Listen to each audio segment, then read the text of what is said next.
How many ways can Honda slice the Civic? They've got the DX, the LX, the EX, submodels therein. Here's one of the new ones, the LXS. Let's find out what makes it that and where all the technology went.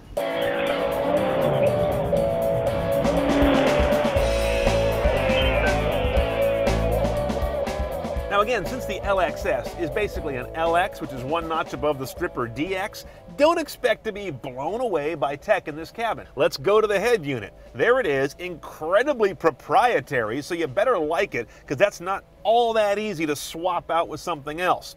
You've got AM/FM, single slot CD, aux jack.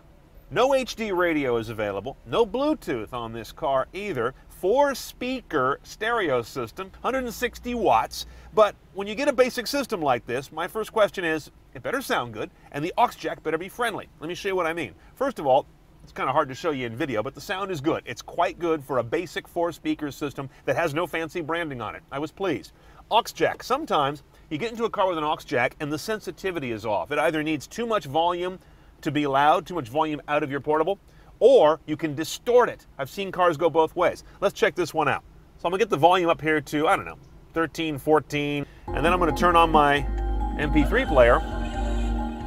So that's at full volume coming out of my MP3 player. What I'm listening for is that it doesn't distort the front end input that aux jack is going into, and it doesn't. That's good because it's dummy proof. Go to the dealer when you buy this car and you can do a few options. One is a subwoofer. The other one is an 8-disc CD changer. That's a weird number. You see 6s, you see 12s, but this car you can get an 8.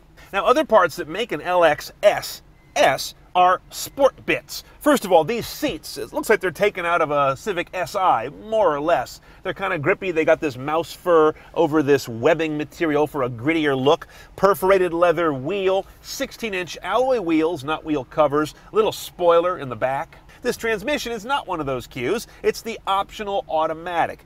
You can get a manual transmission base, save a few bucks. And I've always been very impressed by Honda's cabin on the Civic. This was a radical redesign a few years ago, and it still looks fresh, it still looks distinct, and it still feels like good quality materials. Even though you got a lot of hard plastic, the finish on it is good, and this long depth that they've done, they take advantage of with that display, this display, and a nice sweep that makes a little car feel roomier than it is.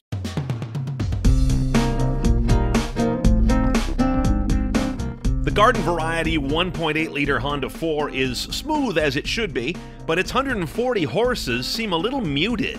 Maybe it's the 5-speed automatic. In fact, the Honda Fit feels peppier, and it only has a 1500 motor that delivers 117 horse. Now, the Civic has crept up in price class over the years, but at least it feels like it inside. And it's solidly placed on the road and tight as a drum. But my eye keeps wandering over to the stereo, worrying. What'll I do when I want to swap that out for a better unit?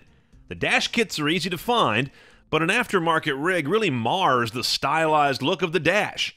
If you care about all this, you should at least consider a Civic EX with a better factory radio. Okay, let's price our Honda Civic LXS. About $18,600 delivered. Major tech toys include that 8-disc changer I mentioned, about $600. There's a remote start with a cool LCD screen on the key fob for status confirmation. That's around $500. $370 for the subwoofer. If you want the automatic, by the way, that's $800 more in the MSRP. If you want things like a sunroof or navigation or Bluetooth, you don't want an LX. You got to go upstairs to an EX trim level.